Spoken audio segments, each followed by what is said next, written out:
Hey everyone, welcome. My name is Dr. Jeremy Thornton. Just a little bit about me. I am an internist, a chiropractic physician, and a clinical nutritionist. I have been in practice for a little over 26 years in the area of functional medicine. Being a nutritionist, I have, of course, studied the curcumin conversation, which we're here to talk about today, for a very long time, most of those years, utilizing literally dozens of different versions of curcumin and turmeric over those years. And so many of you have heard about curcumin, many of you have heard about turmeric, but I guarantee you've never seen anything quite like this. I'm going to share about a new technology that is completely disrupting the nutritional industry. It's completely changing everything that we thought we knew about curcumin and turmeric. And I'm going to share just a little bit more information, but first I'm going to share my screen here and share a few slides. So bear with me as I make that happen. And I think you should be able to see that now. So it's important for us to first mention the following information is not intended to replace a professional medical recommendation. It's only for informational and educational purposes. If you have any of the following symptoms, you should consult a licensed health professional for the diagnosis and treatment of any medical condition. So of course, this conversation has to start with turmeric root, right? This is the root of the curcuma longa plant. And we've known for thousands of years that this was special. It's been called the most powerful medicinal plant known to man. It was one of the foundational herbs in the oldest forms of medicine on earth, traditional Chinese medicine, Ayurvedic medicine. Of course, it's been used as a spice. It's been used as a dye. It's been used as a medicinal plant. And the star of the show within turmeric is called curcumin. Okay, this is the main bioactive substance of turmeric root. Interestingly to know that curcumin is only about 2 up to 6% of turmeric root, and it has a lot of other components. But curcumin is the one that we're excited to share with you, the main bioactive component, the thing that's been studied the most over the years to show the benefits that are within this powerful plant. One thing to remember, that curcumin has been called lipophilic, meaning it loves fat, it dissolves in fat. It is hydrophobic, meaning it is afraid, it fears water. And this can be a problem, right? Our body and our bloodstream is mostly made of water, correct. And so that's one thing to think about and keep in mind as we move forward. If you were to just type in pubmed.gov today, you were to see there's over 23,000 publications about curcumin alone, research articles, publications, just about curcumin. And I often say that, the scientific community is excited about something if it spends this much time and effort on a natural product or on an herbal product. And it's by far the most studied herbal supplement that we have. So the benefits are many. This highlights some of the most studied benefits about curcumin is its anti-inflammatory activity. That's probably what it's most well known for, right? But it also has antioxidant activity. It has anti-cancer effects. It has neuroprotective effects. And this covers a wide variety, neuroinflammation, neurodegenerative diseases, and things like ADHD and anxiety and depression. Benefits, right? Hepatoprotective benefits. We also know there's kidney protective benefits, cardiovascular protection, anti-diabetic effects. We know that curcumin lowers blood sugar. It improves insulin sensitivity of our cells. There's immune regulation benefits, both in cases where the immune system needs support and also in cases where the immune system is overreactive, maybe in conditions like autoimmune diseases and such. If I could, and this is not my graphic here. This was actually from the Journal of Nutrients in 2018. But if I could make this graphic, I'd add another arrow over here, and I would talk about gastrointestinal benefits. And there's a ton of research in this area as well. Inflammatory bowel diseases, diverticulitis, leaky gut, all these different things have been shown to be benefited by curcumin. And we could talk on and on about the science. Curcumin in Alzheimer's disease, curcumin in autoimmune disease, rheumatoid arthritis, atherosclerosis, leaky gut, intestinal barrier support, anxiety and depression in diabetic patients, and of course, cancer. And we can go on and on. This picture here, this image is powerful in that it's showing these are all different inflammatory pathways that curcumin inhibits. We know nothing else, either in the prescriptive world or in the natural world, that can do anything close to this besides curcumin. And I know that all of these don't mean a lot to you probably, but each of these inflammatory pathways are involved in many chronic inflammatory diseases, whether we're talking about cancer, whether we're talking about heart disease, whether we're talking about autoimmune diseases, diabetes, etc.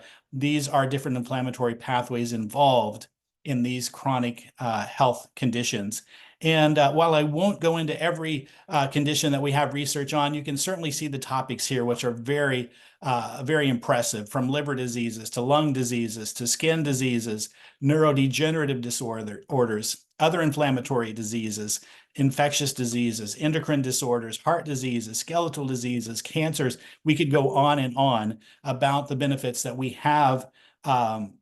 Studies, we have literature supporting the use of curcumin in these different areas. So you're probably thinking, wow, this sounds amazing. This sounds magical, and it truly is. But why don't we hear more about turmeric and curcumin than we currently do? Well, the reason is what I call the hidden secret, right? There's got to be a catch.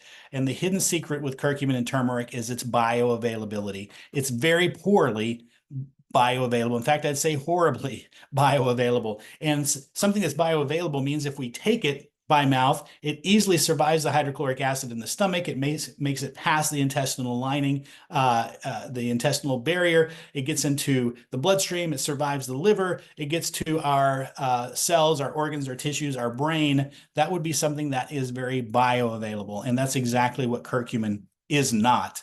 In fact, very poorly bioavailable. What percentage of curcumin do you believe that is actually absorbed at the intestinal level if you were to take it by mouth? You'll be shocked to know that that is less than 10%. In fact, probably much less than 10%, and many scientists would argue it's closer to 1%, right? And so although we've known all these amazing things about curcumin, if we cannot get it into the bloodstream, we're simply not going to see those benefits, okay? And so if you look in these publications, you look in these articles, you're going to quickly see that many of them talk about this problem, the bioavailability issue. And it talks about it, curcumin being confirmed to exhibit very poor bioavailability, with many studies showing very low or even undetectable concentrations in the blood and extraintestinal tissues. Major reasons postulated are due to its poor absorption, its rapid metabolism, its chemical instability, and rapid systemic elimination, right? And this has been known for a long time about curcumin. In fact, it has frustrated the scientific community and scientists that have spent decades studying curcumin and then knowing that it could do all of these magical things in the lab and then trying to replicate those in human studies and quickly being frustrated that they weren't seeing the same thing in the studies. And why? Well, they could not get it into the body, right? They could not get it absorbed. And so this talks about up here. In fact, some researchers have argued that given its unstable, reactive, non-bioavailable nature, further clinical trials on curcumin are unwarranted, right? So they're saying we shouldn't even study this thing. We know that it can't be absorbed into the human body.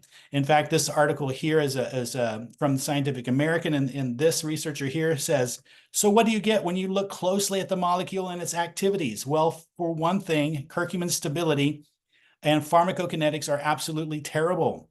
It's less than 1% bioavailable, and its half-life under physiological conditions is measured in minutes. You can tell this researcher is frustrated, right? Much effort and funding has been wasted on curcumin research, and that has been the thought process up until now. And this is why I'm excited to share this new information with you. I'm excited to share a new technology with you, which is it is disrupting the nutritional industry. It is a disruptive technology because it is changing everything we thought we knew about curcumin.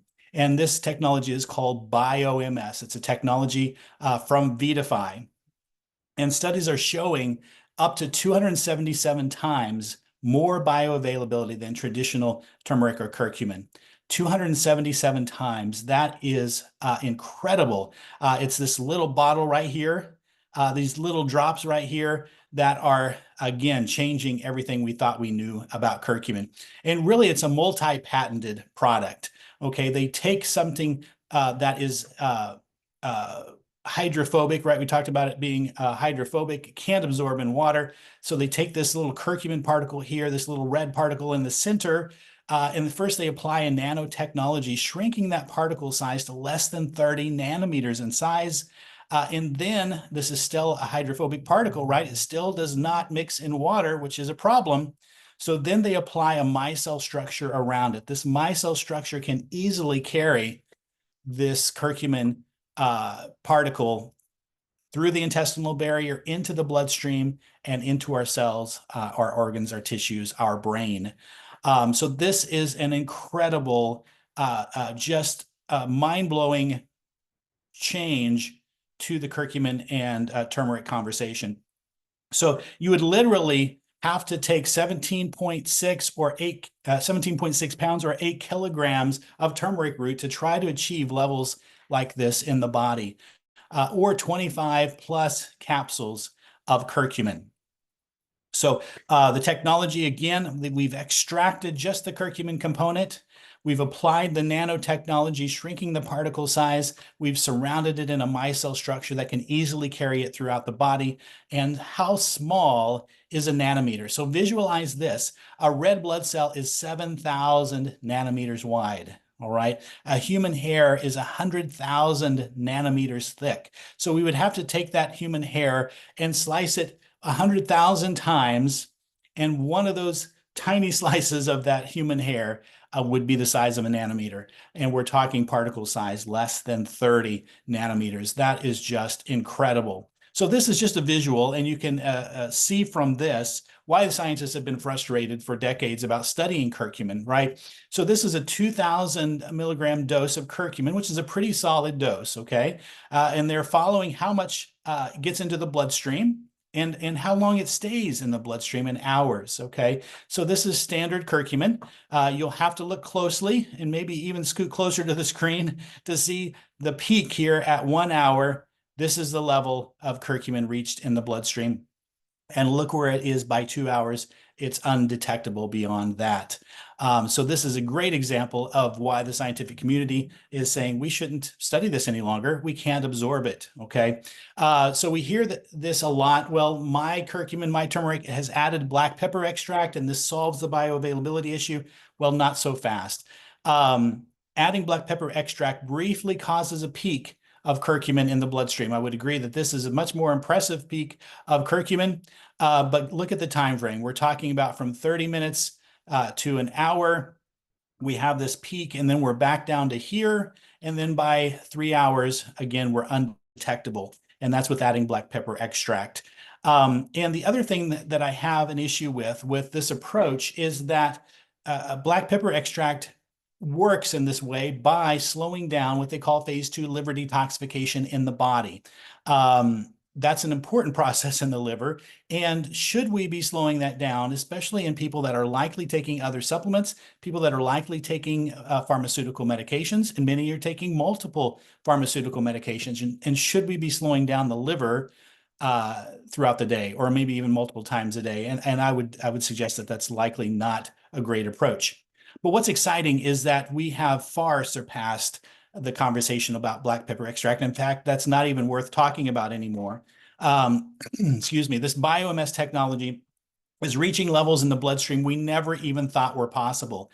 We've never even seen anything close to this before. So not only that, are we reaching levels in the bloodstream never seen before, but remember how curcumin was gone within 2 hours in the bloodstream? Look how much time has passed with this study of just 10 drops of BioMS curcumin. We're at 4 hours, 8 hours, 12 hours, 16 hours, 20 hours, 24 hours later, we still have measurable amounts of curcumin in the bloodstream. That's just from a single dose. And this is unheard of with curcumin or turmeric. We've never seen, again, anything like this. And that is why this is completely disrupting the nutritional industry.